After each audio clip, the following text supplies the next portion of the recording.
प्रश्न संख्या 61। यहाँ पर जो चिन्ह दिए गए हैं ये बताना है कि ये चिन्ह कौन सा है। तो देखिए जो चिन्ह कौन सा है, ये वाला चिन्ह, इसके बारे में बताना है कि इसे क्या कहा जाता है। तो आपके समक्ष 10 सेकंड सोचने के लिए देता हूँ, आपने सही विकल्प का चयन करना है।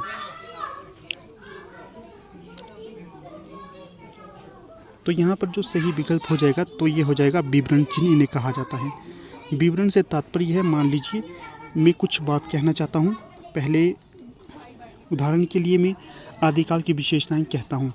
जो आदिकाल की विशेषताओं के बारे में कहूँगा कि उस समय वीरगाथात्मक रचना ज़्यादा की जाती थी, तो उसके पश्चात अगर मैं कुछ लिखना चाहूँ तो इस तरह के विवरण दूंगा, नीचे से फिर अपना जो भी चीज़ होगी उसे स्टार्ट करूँगा, तो इसे विवरणात्मक चिन्ह कहा जाता है। ठीक है, चलिए अब अगला प्रश्न देख लेते हैं। 62। तो इसमें पूछा गया है कामायनी कौन सी रचना है। तो बताना है कि जो कामायनी है किस प्रकार की रचना है ये, क्या यह खंड काव्य है, महाकाव्य है, चंपू काव्य है या इनमें से कोई नहीं। तो जो कामायनी है यह एक आपकी महाकाव्य मानी जाती है, तो यहाँ पर जो विकल्प बी है ये सही हो जाएगा। चलिए थोड़े से तथ्य आपको बता देता हूँ। जो कामायनी है ये जयशंकर प्रसाद जी की महाकाव्यात्मक रचना मानी जाती है। इसी के पश्चात इस रचना के आधार पर जयशंकर प्रसाद जी पे पलायनवादी होने की आरोप भी चढ़े जाते हैं कि वो पलायनवादी सोच रखते हैं। इसी के साथ जो कामायनी महाकाव्य है इसका प्रकाशन वर्ष 1935 या 1936 मानते हैं। कई विद्वान 35 मानते हैं, कई 36 मानते हैं, इसमें थोड़ा सा द्वंद्व है। आगे जो इसमें 15 सर्ग हैं, आपको ध्यान रखना है, सर्ग पूछे जाते हैं कि इसमें कितने सर्ग हैं, तो इसमें 15 सर्ग हैं।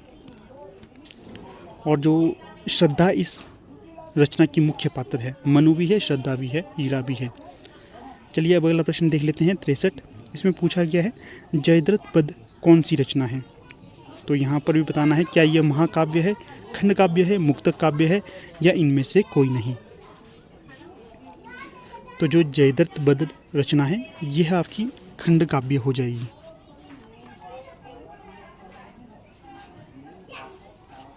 विकल्प बी यहाँ पर सही हो जाएगा 63 का। जो जयद्रथ पद किसकी रचना हो जाएगी, तो ये हो जाएगी आपकी मैथिली शरण गुप्त की रचना। जो द्विवेदी युगीन प्रसिद्ध कवियों में जो प्रमुख स्थान रखते हैं तो वो मैथिली शरण गुप्त हो जाएंगे, क्योंकि इन्होंने उस समय अधिकतर महाकाव्यों की रचना की और कुछ ऐसी ऐतिहासिक कृतियाँ रची जो आज भी हिंदी साहित्य में एक अमूल्य धरोहर के तौर पर जानी जाती हैं। बात की जाए भारत भारती, यशोधरा इत्यादि इनकी प्रमुख रचना है। साकेत वो भी बहुत महत्वपूर्ण रचना मानी जाती है। साकेत, जो साकेत है यह महाकाव्यात्मक रचना है। अगला प्रश्न देखिए 64। इसमें पूछा गया है प्रथम तार सप्तक का प्रकाशन कब हुआ था। तो विकल्प है 1953, 1973, 1980 या 1943। तो जो प्रथम तार सप्तक का प्रकाशन माना जाता है तो ये माना जाता है विकल्प डी 1973। यहाँ से आपको एक और चीज़ स्पष्ट कर दूं, जो तार सप्तक है इसे प्रथम तार सप्तक नहीं कहा जाता। कई बार आपके समक्ष इस प्रकार से प्रश्न पूछा जाएगा कि निम्न में से कौन सा सप्तक गलत है। तो अगर वहाँ पर लिखा होगा प्रथम तार सप्तक तो आप उसे पहले देखकर ही गलत कर रही है, क्योंकि जो प्रथम तो इसके लिए कहीं पर वर्णन ही नहीं किया है कि जो प्रथम नाम का कोई तार सप्तक भी है।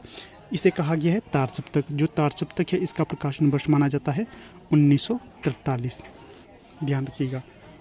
यहाँ से अब मैं आपको तार सप्तक के और भी तथ्य बता देता हूँ। देखिए जो तार सप्तक का प्रथमतः प्रकाशन हुआ था या संपादन हुआ था, एक तो हुआ था 1943 में, ठीक है, और दूसरा हुआ था 1951 में।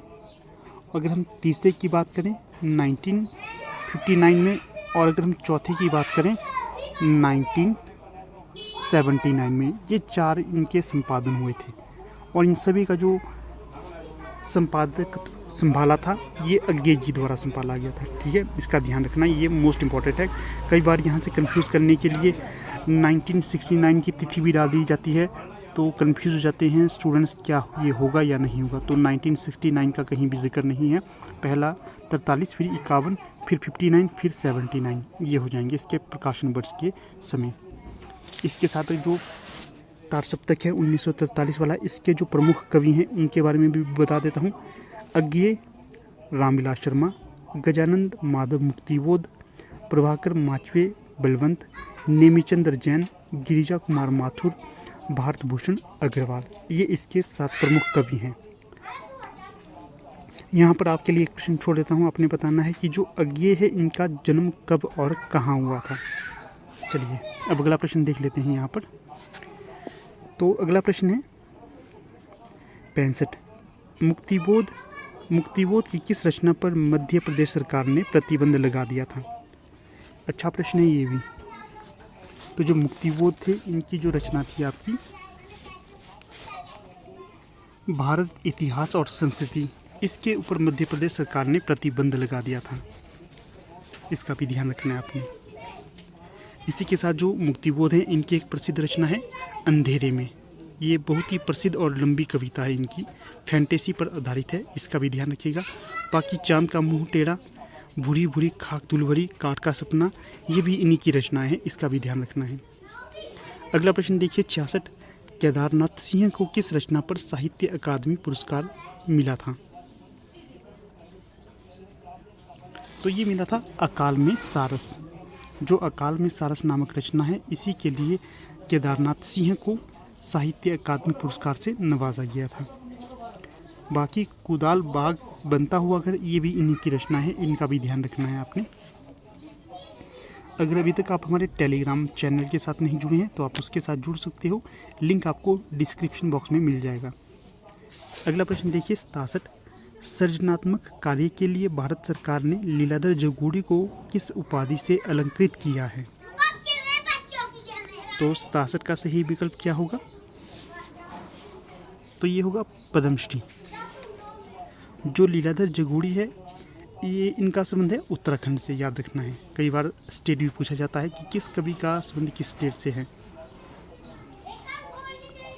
अगला है 68। निराला के कारण कौन सा छंद अधिक लोकप्रिय हुआ था। तो ये हुआ था मुक्त छंद, सी सही विकल्प हो जाएगा। तो निराला का पूरा नाम भी पूछा जाता है कई बार, तो इनका पूरा नाम है सूर्यकांत त्रिपाठी निराला। इनकी पुत्री का क्या नाम था जिनके लिए इन्होंने सरोज स्मृति लिखी थी। तो इनकी पुत्री का नाम सरोज ही था। और इनका संबंध छायावाद से रहा है। राम की शक्ति पूजा, जूही की गली, वह तोड़ती पत्थर इत्यादि इनकी प्रमुख रचनाएं हैं। अगर पूछा जाए प्रथम रचना इनकी कौन सी है तो वो जूही की गली इनकी प्रथम रचना है। और ये भी पूछा जाएगा अगर क्या भाई किस प्रकाशन के संपादक के द्वारा इसे छापने से इनकार कर दिया था, तो वो थे आपके सरस्वती पत्रिका के संपादक थे महावीर प्रसाद द्विवेदी। उनका तर्क था कि इसमें अश्लील तत्व पाए गए हैं, फिर वे इसे नहीं छापना चाहते थे। चलिए कोई ना, अगला प्रश्न देख लेते हैं अब। पीपर पात सरिस मंडोला में कौन सा अलंकार होगा। तो यहाँ पर होगा उपमा अलंकार। जो पंक्तियाँ यहाँ पर कही गई है पीपर पात सरिस मंडोला, इसमें अलंकार उपमा होगा।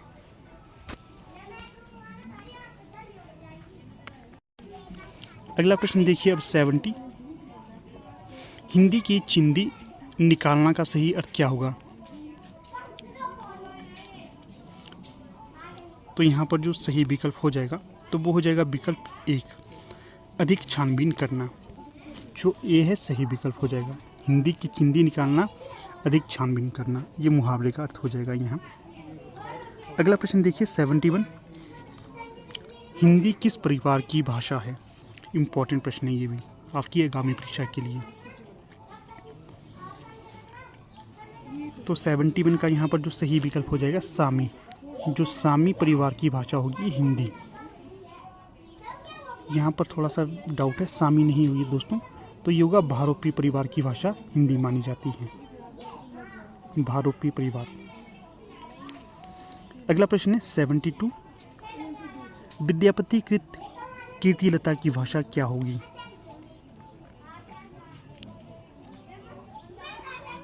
तो 72 का यहाँ पर जो सही विकल्प हो जाएगा अभट। अभट इसकी भाषा हो जाएगी विद्यापति कृत कीर्तिलता की। इसी के साथ इनकी और भी रचना है कीर्ति पताका, और जो सबसे महत्वपूर्ण है पदावली। इनकी जो प्रसिद्ध और महत्वपूर्ण रचना है इसी के आधार पर इनमें ख्याति प्राप्त हुई थी। अगर पूछा जाए पदावली की भाषा क्या है तो वो मैथिली हो जाएगी। अगला प्रश्न है 73। देवनागरी लिपि में सुधारों का आरंभिक प्रयत्न किसने किया था? तो ये किया गया था सी बाल गंगाधर तिलक के द्वारा।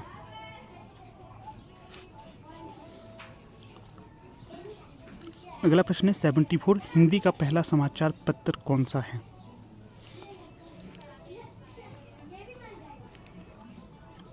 तो ये हो जाएगा विकल्प बी, उदंत मार्तंड। यहाँ से एक दो तथ्य बता देता हूँ कि जो उदंत मार्तंड है ये हिंदी का पहला समाचार पत्र है। ये तो प्रश्न तो बन गया। दूसरा ये है कि ये कलकत्ता से संपादित हुआ था। तीसरा ये है कि इसे पंडित जुगल किशोर के द्वारा संपादित किया गया था। चौथा ये है कि जो पंडित जुगल किशोर है इनका संबंध रहा है कानपुर से। और एक प्रश्न यहाँ से आपको दे देता हूँ, आपने बताना है कि जो उदंत मार्तंड पत्रिका है ये किस प्रकार की पत्रिका है। क्या ये साप्ताहिक है, मासिक है या पाक्षिक है या फिर वार्षिक है? इसका आपने सही विकल्प बताना है। अगला प्रश्न है 75, बिहारी किस राजा के दरबारी कवि थे?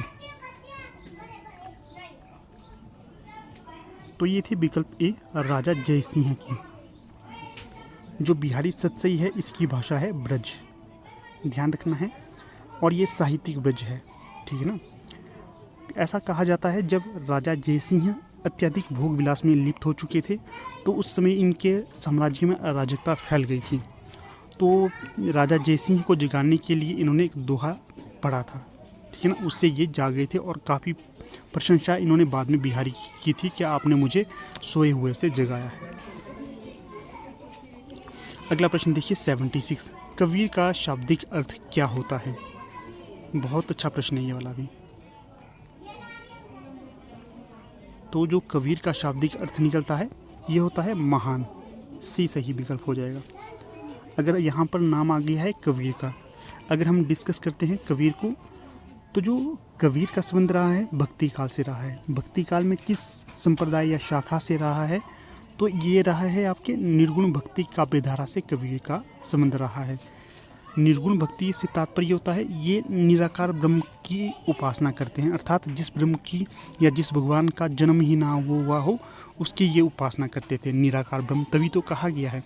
तो जो निर्गुण भक्ति काव्यधारा के प्रमुख प्रचारकों के तौर पे इन्हें जाना जाता है। तो अगर पूछा जाए कि कबीर का जन्म कहाँ पर हुआ था, तो काशी में इनका जन्म हुआ था। और मृत्यु पूछी जाए तो मगहर में इनकी मृत्यु हुई थी। और अगर इनका समय पूछा जाए तो 1398 इनका समय है, अर्थात जन्म 1398 ईस्वी में हुआ था। और इनके गुरु पूछे जाएं तो रामानंद इनके गुरु थे। तो ये कुछ एक तथ्य मैंने आपके समक्ष कबीर के प्रस्तुत कर दिए हैं। आगे देखिए 77, कबीर ने किस भाषा का प्रयोग किया था? ये भी बहुत सुंदर प्रश्न आया है, तो सोचिए और उत्तर भी दीजिएगा। जो मैं प्रश्न पूछता हूँ उसको एक कॉपी पेन लेकर बैठिए, वहाँ पर अपने उत्तर आप लगा सकते हो ताकि आपको भी पता चले कि आपकी तैयारी कैसी है। तो 77 का सही विकल्प हो जाएगा, कबीर की जो भाषा थी ये मिश्रित खिचड़ी थी। देखिए कहाँ चला गया, ये देखिए यहाँ पर जो कबीर की भाषा थी ये मिश्रित खिचड़ी थी। यहाँ पर बी सही विकल्प हो जाएगा। यहाँ पर अगर इनकी भाषा से संबंधित चर्चा करते हैं तो जो कबीर की भाषा को सदुकड़ी किसके द्वारा कहा गया था? तो जो आचार्य रामचंद्र शुक्ल थे उनके द्वारा कबीर की भाषा को सदुकड़ी कहा गया था। और अगर पूछा जाए कबीर को भाषा का डिक्टेटर किसके द्वारा कहा गया था? तो आचार्य हजारी प्रसाद द्विवेदी के द्वारा कबीर को भाषा का डिक्टेटर कहा गया था। अगर पूछा जाए कबीर की भाषा को पंचमेल खिचड़ी किसने कहा है, तो ये प्रश्न आप मुझे बताइएगा कि किसने कहा है कबीर की भाषा को पंचमेल खिचड़ी।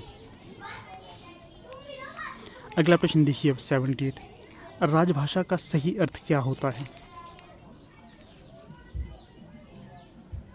तो जो राजभाषा का सही अर्थ होगा तो ये होगा विकल्प डी, सरकारी कार्यालयों में क्या है, सरकारी कार्यालयों में प्रयुक्त होने वाली भाषा को राजभाषा कहा जाता है। तो डी सही विकल्प हो जाएगा यहाँ पर। यहाँ पर एक प्रश्न आपको दे देता हूँ। आपने बताना है कि जो राजभाषा और राष्ट्रभाषा में क्या अंतर है। सिंपल सा है और अच्छे से बताइएगा ताकि मुझे भी इसकी जानकारी मिल सके कि आप कितना सुंदर मुझे समझा सकते हो इस प्रश्न को। अगला प्रश्न है 79। वर्णों, शब्दों, वाक्यों का क्या रूप और क्या प्रयोग है। इन तत्वों का निरीक्षण करके जो शास्त्र किसी भाषा का नियम निर्धारित करता है उसे क्या कहते हैं। तो ये कहा। वेलकम टू एग्ज़ाम विवेचना। तो दोस्तों, जैसा कि आपको पता है, हम अपने चैनल पर डिस्कस कर रहे हैं प्रैक्टिस सेट की सीरीज़ को। इससे पहले भी हमने 3-4 प्रैक्टिस सेट की सीरीज़ को, प्रैक्टिस सेट की वीडियो को डिस्कस कर लिया है। अगर अभी तक आपने उन्हें नहीं देखा है तो आप उन्हें भी देख सकते हो। लिंक आपको प्लेलिस्ट का डिस्क्रिप्शन बॉक्स में मिल जाएगा। इसी के साथ आपको बता दूं, हमारी टीम के द्वारा TGT Hindi, PGT Hindi, IIT TET, IIT commission के लिए कोर्स लॉन्च कर दिए गए हैं। अगर आप इंटरेस्टेड हो तो संपर्क कर सकते हो। संपर्क करने के लिए आपको व्हाट्सएप नंबर बता देता हूँ। 8219312129 पे आपने व्हाट्सएप करने हैं। आपकी कोई भी क्वेरी होगी सभी के उत्तर आपको दे दिए जाएंगे। इसी के साथ आप हमारे टेलीग्राम चैनल के साथ भी जुड़ सकते हो। वहाँ पर मैं आपको महत्वपूर्ण PDF इत्यादि सेंड करता रहता हूँ, जिससे आप अपने भविष्य में रिवीजन कर सकते हैं। ठीक है, तो चलिए ज़्यादा समय ना लेते हुए वीडियो को स्टार्ट करते हैं। तो पहले हमने 79 तक क्वेश्चन डिस्कस कर लिए थे। अब हम आगे देखेंगे 80। तो यहाँ पर पूछा गया है,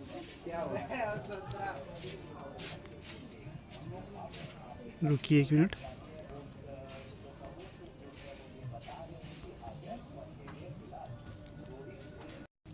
तो यहाँ पर देखिए प्रश्न संख्या 80। इसमें पूछा गया है निम्नलिखित शब्दों में से कौन सा शब्द पुल्लिंग होगा। तो यहाँ पर जो पुल्लिंग होगा उसके बारे में बताना है।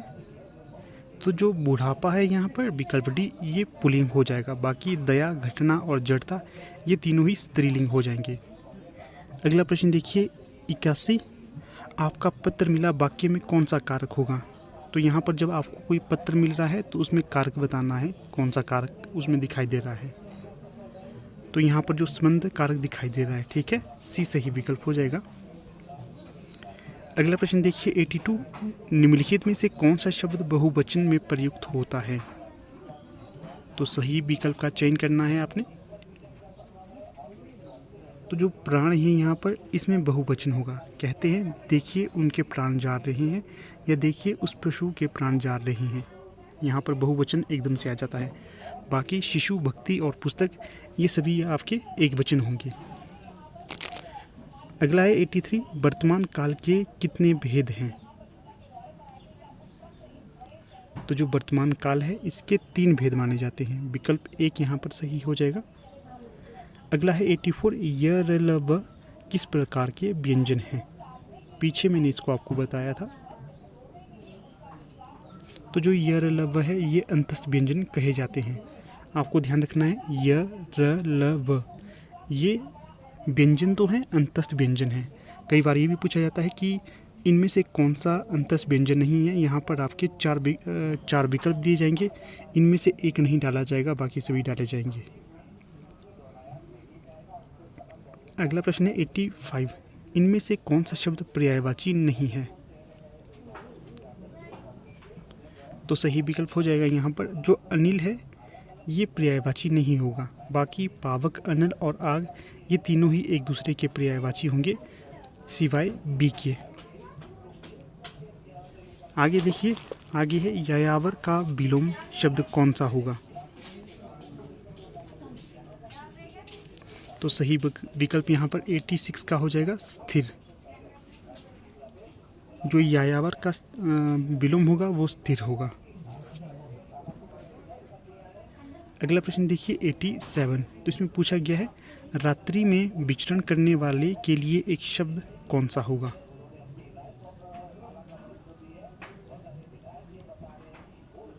तो जो विकल्प यहाँ पर डी है निशाचर, ये रात्रि में जो विचरण करते हैं उनके लिए कहा जाता है। अगला देखिए 88। जो सदा साथ रहने वाला हो उसके लिए एक शब्द कौन सा होगा। तो ये होगा सनातन। अगला प्रश्न है 89। तो इसमें क्या पूछा गया है। तो आगे देखिए 89 से लेकर 91 तक उपयुक्त विकल्प का चयन करना है। पलक पामड़े बिछाना, तो इसका क्या अर्थ होगा 89 का? तो सही विकल्प यहाँ पर 89 का हो जाएगा आदर से स्वागत करना। डी यहाँ पर जो सही विकल्प हो जाएगा। अगला है 90 हाथ पांव फूलना, इसका क्या अर्थ निकलेगा? तो ये निकलेगा भयभीत होना। अगला है ठन ठन गोपाल, इसका क्या अर्थ होगा? खोखला। अगला प्रश्न है, देखिए निर्देश यहाँ पर दिया गया है 92 से लेकर 93 तक सही विकल्प का चयन करना है। आशा है मुझे पुरस्कार मिलेगा, तो यहाँ पर कौन सा वाक्य प्रयोग में लाया गया है? तो यहाँ पर लाया गया है मिश्र वाक्य प्रयोग में। अगला है 93 आपका पथ प्रशस्त हो, तो यहाँ पर कौन सा वाक्य प्रयोग में लाया गया है? तो यहाँ पर होगा इच्छा वाक्य। यहाँ पर मेरी इच्छा ये है कि आपका पथ प्रशस्त हो, तो ये इच्छा जाहिर की जा रही है। अगला है 94 सही वाक्य का चयन करें, तो यहाँ पर एक सही वाक्य दिया गया होगा, उसका हमने चयन करना है। 94 का सही विकल्प बताइए। तो जो सही हो जाएगा विकल्प सी, शब्द केवल संकेत है, ये सही होगा। अगला भी है 95 भी सही वाक्य का चयन करिए, तो यहाँ पर भी सही विकल्प हो जाएगा सी, जीवन और साहित्य का घनिष्ठ संबंध है। अगला प्रश्न है 96 वाक्यम रसात्मक काव्यम, क्या है वाक्यम रसात्मक काव्यम, ये कथन किसका होगा? इंपॉर्टेंट प्रश्न है ये बहुत ज़्यादा। तो ये हो जाएगा विश्वनाथ जी का, विकल्प ए सही हो जाएगा। अगला है 97 वत्सल रस का स्थायी भाव क्या होगा? तो ये हो जाएगा विकल्प ए वात्सल्य। तो जो वात्सल्य रस का सम्राट कहा जाता है, तो सूरदास जी को कहा जाता है वात्सल्य रस का सम्राट। अगला है 98 स्थायी भावों की संख्या कितनी मानी जाती है? तो जो स्थायी भावों की संख्या मानी जाती है 9। और अगर पूछा जाए आचार्य भरतमुनि के द्वारा स्थायी भावों की संख्या कितनी मानी गई है, तो उनके द्वारा मानी गई थी 8। पिछले कल मैंने आपसे ये प्रश्न पूछा था। अगला है 99 निम्न में से कौन सा रसाचार्य नहीं है? तो यहाँ पर सही विकल्प हो जाएगा नागार्जुन। जो नागार्जुन है ये रसाचार्य नहीं माने जाते। बाकी केशवदास, विश्वानंद, विश्वनाथ, ममट, ये तीनों ही रसवादी आचार्य माने जाते हैं, केशव, विश्वनाथ और ममट। और जो भामा थे ये अलंकारवादी थे, वामन ये रीतिवादी थे। अगला प्रश्न है 100 छंद के प्रवाह को क्या कहते हैं? तो जो छंद के प्रवाह को कहा जाता है गति। अगला देखिए 101 किस छंद में 6 चरण होते हैं? तो जो छप्पय है 6 से ही आपको यहाँ पर पता चल जाएगा कि जो छप्पय है इसमें 6 छंद होते हैं या 6 चरण होते हैं। अगला प्रश्न देखिए 102 रोला के प्रत्येक चरण में कितनी मात्राएं होती हैं?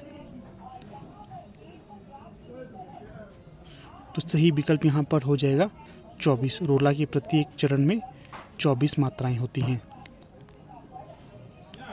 अगला प्रश्न है 103 भूषण बिन ना बिराजई कविता बनीता मित, कथन किसका होगा? तो ये कथन हो जाएगा केशवदास जी का। केशवदास जी का समय कई बार पूछा जाता है, तो ये इनका समय हो जाएगा 1555 ईस्वी। अगला है 104 से लेकर 105 तक सही अलंकार का चयन करना है। तो जो चरण कमल बंदो हरिराय, इसमें कौन सा अलंकार का प्रयोग किया गया है? तो ये किया गया है निरंग रूपक का प्रयोग। 104 का सही विकल्प सी हो जाएगा। अगला है 105 लोक में फैला सुयालोक, क्या है लोक में फैला सुयालोक, इसमें कौन सा अलंकार होगा? तो यहाँ पर हो जाएगा यमक अलंकार। अगला देखिए 106 तुलसीदास द्वारा रचित विनय पत्रिका की भाषा क्या है? तो ये हो जाएगा ब्रज।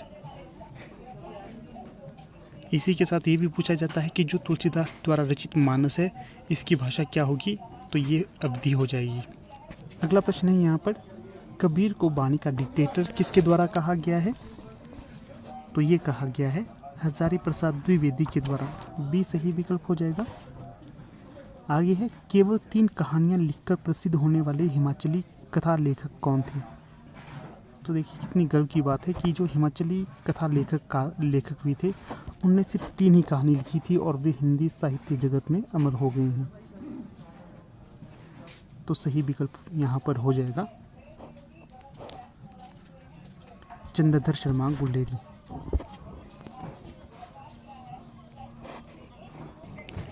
अगला प्रश्न देखिए यहाँ पर 109, वैदिकी हिंसा अनुभक्ति किस विधा की रचना है। तो यहाँ पर जो सही विकल्प हो जाएगा विकल्प ए, नाटक विधा की ये रचना मानी जाती है। और किसकी रचना है, भारतेंदु हरिश्चंद्र की। आगे है 110, निम्नलिखित में कौन सा सूफी कवि नहीं है। तो यहाँ पर जो सही विकल्प हो जाएगा तो वो हो जाएगा विकल्प डी, जो अमीर हसन है इस नाम का कोई भी शख्स अभी तक मिलता नहीं है हिंदी साहित्य में। बाकी कुतुबन, जायसी और अमीर खुसरो ये तीनों ही मिलते हैं, सूफी काव्य धारा से संबंधित रहे हैं। ये तो हालांकि यहाँ पर ऐसा है कि जो अमीर खुसरो है ये थोड़े पहले आ गए थे, बाकी जो कुतुबन और जायसी है ये थोड़े से लेट आए थे। पर जो ऑफिशियल आंसर की है उसमें डी ही माना है और मेरे हिसाब से भी डी ही इसका सही विकल्प हो जाएगा। अगला है 111, तो इसमें पूछा गया है कि जो प्रकृति के सुकुमार कवि की संज्ञा किसे दी जाती है। तो ये दी जाती है आपके सुमित्रानंदन पंत को।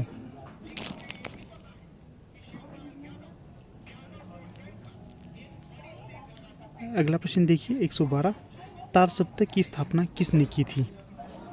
तो ये की गई थी अज्ञेय के द्वारा। अगला है 113, इनमें से किस कवि का संबंध छायावाद से नहीं रहा है। तो आपको बताया था निराला, पंत, महादेवी वर्मा, जयशंकर प्रसाद, इनका संबंध तो रहा है छायावाद से, परंतु जो दिनकर का इनका नहीं रहा है। सही विकल्प यहाँ पर ए हो जाएगा। अगला है, बिहारी सतसई में कितने दोहे हैं। तो ये हो जाएंगे 713। तो कई जगह 719 भी दी हैं परंतु 713 सर्वमानित है। अगला प्रश्न देखिए 115, पंत को किस रचना पर ज्ञानपीठ पुरस्कार मिला था। तो ये मिला था चिदम्बरा के लिए। आगे है 116, किस कवि का बचपन का नाम राम बोला था। तो जो महात्मा तुलसीदास थे इनके बचपन का नाम राम बोला था। अगर ये पूछा जाए इनकी पत्नी का क्या नाम था, रत्नावली इनकी पत्नी का नाम माना जाता है। अगला है 117, कामायनी महाकाव्य के लेखक कौन है। तो जयशंकर प्रसाद कामायनी महाकाव्य के लेखक माने जाते हैं। अगला देखिए 118, हिंदी खड़ी बोली का प्रथम महाकाव्य किसे माना जाता है। तो जो विकल्प के अनुसार सही विकल्प मानना चाहिए साकेत को। बाकी जो अगर पूछा जाए तो प्रिय प्रवास को हिंदी का प्रथम महाकाव्य माना जाता है खड़ी बोली के अंतर्गत। ठीक है, साकेत ये विकल्प के अनुसार माना जा सकता है। अगर पूछा जाए साकेत किसकी रचना है, मैथिली शरण गुप्त की रचना है। आगे देखिए 119, संस्कृति के 4 अध्याय किस विधा की रचना है। तो ये हो जाएगा नाटक। और किसकी रचना हो जाएगी, रामधारी सिंह दिनकर की। अगर ये पूछा जाए सिद्धों की संख्या कितनी मानी जाती है, तो सिद्धों की संख्या मानी जाती है 84। अगर ये पूछा जाए नाथों की संख्या कितनी है, तो नाथों की संख्या 9 मानी जाती है। आगे है 121, आचार्य रामचंद्र शुक्ल के अनुसार भक्ति काल की समय सीमा क्या है।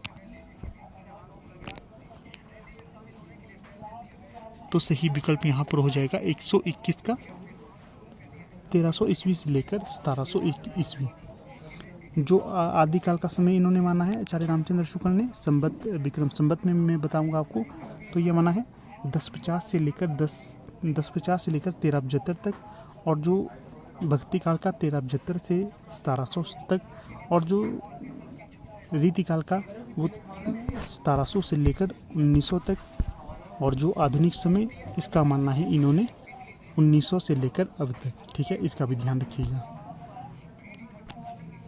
अगला प्रश्न है 122, कबीर किसके शिष्य माने जाते हैं? तो मैंने ये प्रश्न बताया था आपको। तो जो कबीर है ये रामानंद के शिष्य माने जाते हैं और रामानंद के 12 प्रमुख शिष्य माने गए हैं। इनमें जो पहले थे कबीरदास, फिर रैदास माने जाते हैं, धन्ना माने जाते हैं, पीपा माने जाते हैं, पद्मावती मानी जाती है। अगला प्रश्न देखिए 123, जायसी द्वारा अक्षर क्रम में लिखी गई रचना कौन सी होगी? तो सही विकल्प यहाँ पर बी हो जाएगा, अखरावट। अखरावट को जायसी ने अक्षर क्रम में लिखा था। अगला प्रश्न है 124, अष्टछाप की स्थापना किसने की? तो ये की गई थी विट्ठलनाथ के द्वारा। अष्टछाप में सबसे ऊंचे कवि को किन्हें माना जाता है? सूरदास को। और जो आयु के हिसाब से सबसे बड़े कवि कौन थे अष्टछाप में? तो वे थे कुंभनदास। और सबसे छोटे कौन थे? नंददास। इसका ध्यान रखिएगा। और जो विट्ठलनाथ थे इनके 4 शिष्य माने जाते हैं और इनके पिता जो थे बल्वाचारी, उनके भी 4 शिष्य माने जाते हैं। अगला प्रश्न है 125, निम्नलिखित में से कौन सा एक व्यंग्य लेखक है? तो 125 का यहाँ पर सही विकल्प हो जाएगा हरिशंकर परसाई। इन्हें व्यंग्य लेखक माना जाता है। आगे है 126, मृत्यु की इच्छा रखने वाले के लिए एक शब्द कौन सा होगा? तो ये हो जाएगा मुमूर्षु।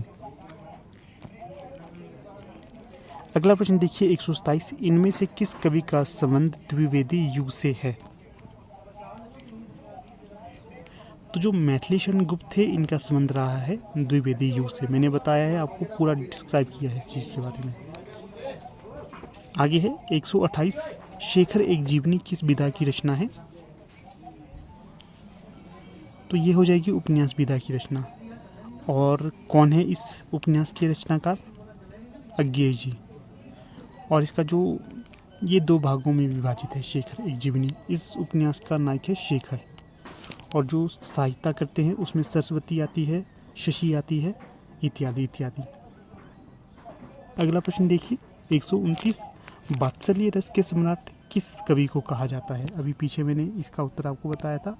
तो जिसको याद है वो ठीक है, नहीं तो जिसको नहीं है तो वो कमेंट अवश्य कीजिएगा क्या होगा इस प्रश्न का उत्तर। अगला प्रश्न है 130, भारतेंदु को भारतेंदु की उपाधि किसने दी थी?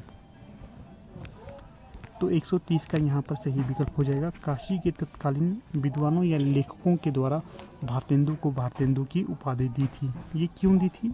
क्योंकि उस समय जो भारतेंदु के शिक्षा गुरु थे, कौन थे भारतेंदु के शिक्षा गुरु? राजा शिव प्रसाद सितारे हिंद। राजा शिव प्रसाद को उस समय सितारे हिंद की उपाधि अंग्रेज़ों के द्वारा दी गई थी, क्योंकि अंग्रेज़ों ने उन्हें ये उपाधि इसलिए दी थी क्योंकि वो उसमें उनकी मतलब एक तरह से चाटुकारिता करते थे।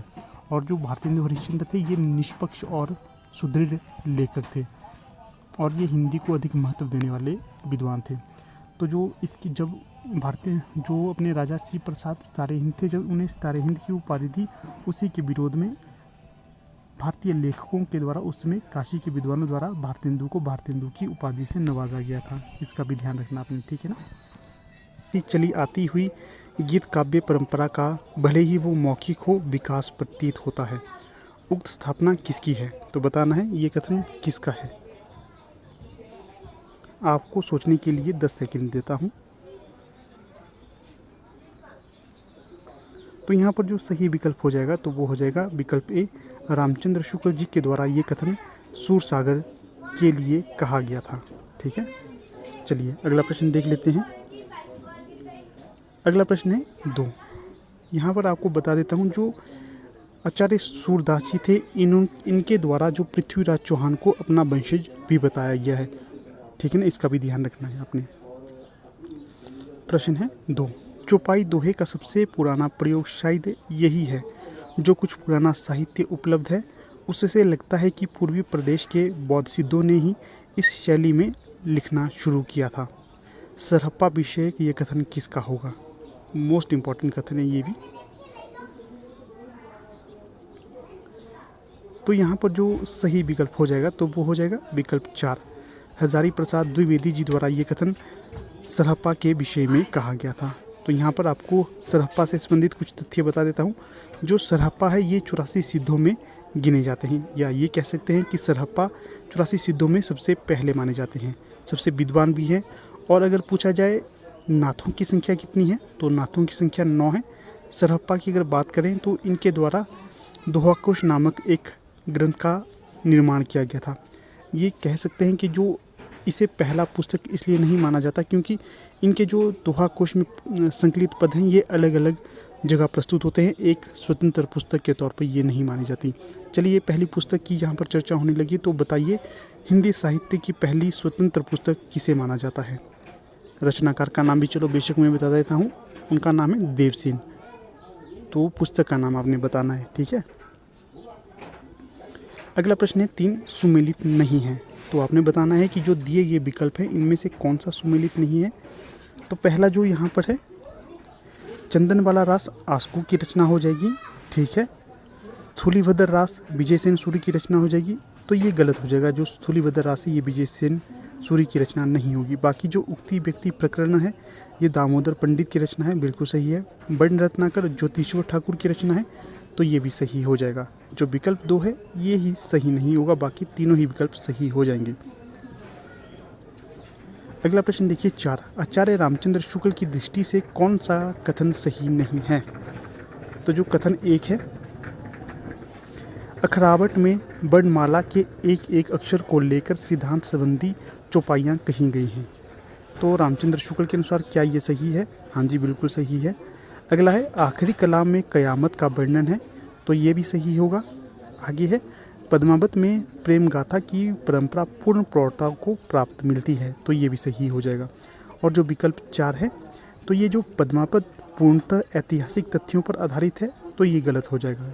क्योंकि जो पद्मावत है, ना सिर्फ पद्मावत, कोई भी प्रेमाख्यानक काव्य है ये पूर्णतः ऐतिहासिक नहीं हो सकता, क्योंकि ये आधे तौर पर ऐतिहासिक जरूर है परंतु आधी ये कल्पना के ऊपर भी आधारित है। तो यहाँ पर देखिए ये कहा था पूर्णतः ऐतिहासिक तथ्य है, तो ऐसा कुछ नहीं है। आधा ये काल्पनिक है, आधा ऐतिहासिक आप इसे कह सकते हो। बाकी जितनी भी यहाँ पर रचनाएं दी गई है, अखरावट, आखिरी कलाम, पद्मावत, ये सभी मलिक मोहम्मद जायसी की रचना मानी जाती है। आपने ध्यान से देखना है। देखो अखरावट में वर्णमाला के एक एक अक्षर को लेकर सिद्धांत संबंधी चौपाइयाँ कही गई हैं।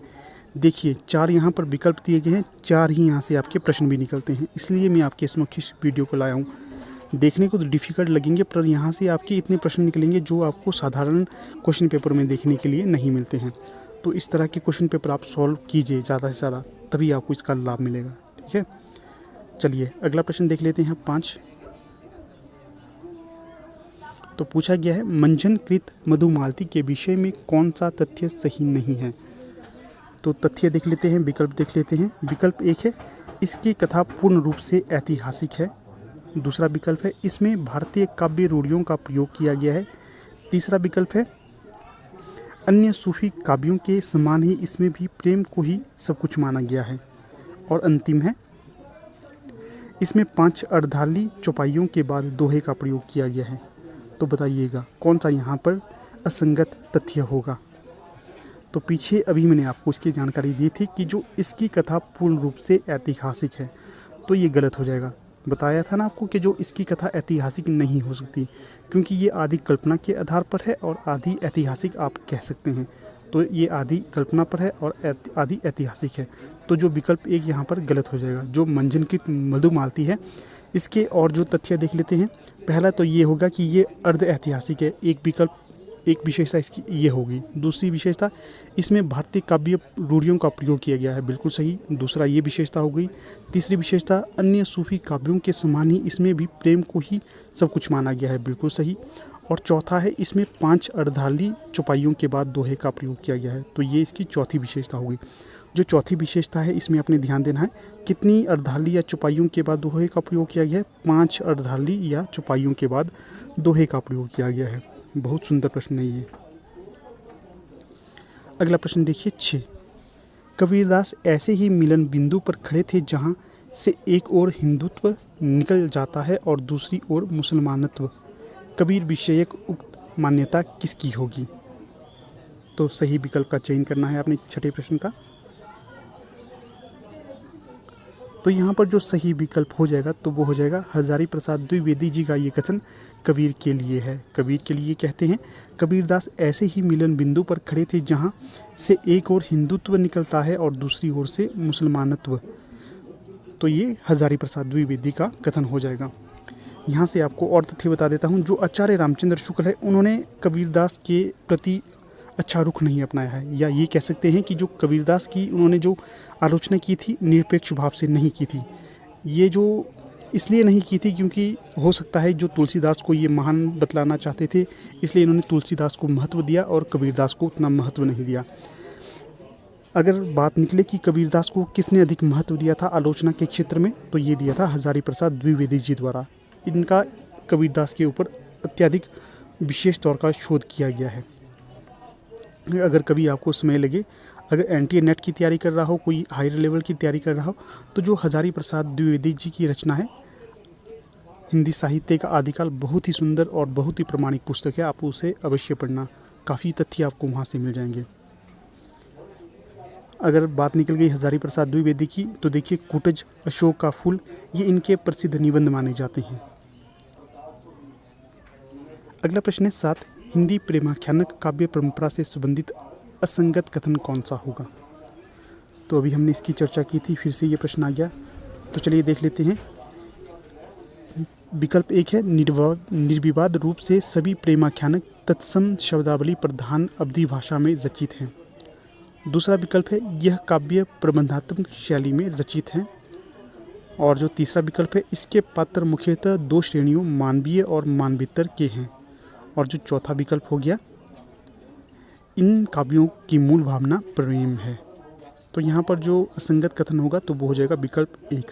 क्या है, निर्विवाद रूप से सभी प्रेमाख्यानक तत्सम शब्दावली प्रधान अवधि में रचित है। तो ये तत्सम शब्दावली प्रधान अवधि में रचित नहीं होंगे, तो 7वें का सही विकल्प ए हो जाएगा। बाकी जो सही होंगे वे देख लेते हैं। यह काव्य प्रबंधात्मक शैली में रचित है, सही है। इनके पात्र मुख्यतः 2 श्रेणियों मानवीय और मानवेतर के हैं, तो ये भी सही हो जाएगा। अगला है, इन काव्यों की मूल भावना प्रेम है, तो ये भी सही हो जाएगा। जितने भी प्रेमाख्यानक काव्य है सभी की मूल भावना प्रेम ही है। अगला प्रश्न देख लेते हैं यहाँ पर 8, निम्नलिखित के आधार पर सही विकल्प चुनिए। तो विकल्प 1 है, कबीर जो कुछ कहते थे शास्त्रीय ज्ञान के आधार पर कहते थे। विकल्प 2 है या बी है, उनकी उक्तियाँ भेदने वाली और व्यंग्य चोट करने वाले होते थे। तो यहाँ पर जो सही विकल्प हो जाएगा तो वो हो जाएगा विकल्प 2, अर्थात कबीर जो कुछ कहते थे शास्त्रीय ज्ञान के आधार पर नहीं कहते थे। और जो विकल्प 2 है, उनकी उक्तियाँ भेदने वाली और व्यंग्य चोट करने वाले होते थे। इसलिए 8वें का सही विकल्प 2 हो जाएगा, अ गलत और ब सही। अगला प्रश्न देखिए 9, तो पूछा गया है कौन सा कथन असंगत होगा। तो चलिए कथनों को देख लेते हैं। कृष्णगढ़ नरेश महाराज सावन सिंह की प्रसिद्ध भक्त कवि नागरीदास हैं। क्या है, कृष्णगढ़ नरेश महाराज सावन सिंह ही प्रसिद्ध भक्त कवि नागरीदास है, बिल्कुल सही है ये। अगला है, गागरौनगढ़ के राजा संत पीपा ने स्वामी रामानंद से दीक्षा ली थी, तो ये भी सही हो जाएगा। चौथा है, सहजो बाई ने ब्रह्मतत्व का निर्गुण सगुण निरपेक्ष अनिर्वचनीय स्थिति का अनुभूति वर्णन किया था, ये भी सही हो जाएगा। जो गलत हो जाएगा यहाँ पर असंगत हो जाएगा तो वो विकल्प 3 है, जमनाथ ने अपने आदर्शों के प्रचारार्थ ब्रह्म संप्रदाय की स्थापना की थी, तो ये गलत हो जाएगा यहाँ। अगला देखिए 10, तो इसमें पूछा गया है, पुष्टि मार्ग को जहाज जात है, सो जाको कछू लेना हो सो लेव। सूरदास की मृत्यु को निकट जानकर यह कथन किसने कहा था। तो ये कथन हो जाएगा विट्ठलनाथ जी का। जो विट्ठलनाथ जी थे ये बलवाचारी के पुत्र थे, और जो अष्टछाप है इसकी स्थापना विट्ठलनाथ के द्वारा की गई थी। अगर ये पूछा जाए पुष्टि मार्ग की स्थापना किसके द्वारा की गई थी, तो पुष्टि मार्ग, हाँ, ये प्रश्न मैं आपके लिए छोड़ देता हूँ। तो चलिए अब यहाँ पर अपनी वीडियो का समापन कर लेते हैं। तो इस प्रश्न का उत्तर आप सभी ने देना है। तो ये भी बताइएगा कि आपको वीडियो कैसी लगी। अगर अच्छी लगी हो तो इसे लाइक, शेयर और चैनल को सब्सक्राइब अवश्य करना है। हाँ, अपने मित्रों या जहाँ पर आप स्टडी करते हो वहाँ पर इसे अवश्य सेंड करना है, ताकि वो भी इस चैनल के साथ जुड़ सके। ठीक है, तो चलिए ठीक है, वीडियो का समापन कर लेते हैं। आप लोग वीडियो के अंत तक बने रहे, इसका बहुत बहुत धन्यवाद।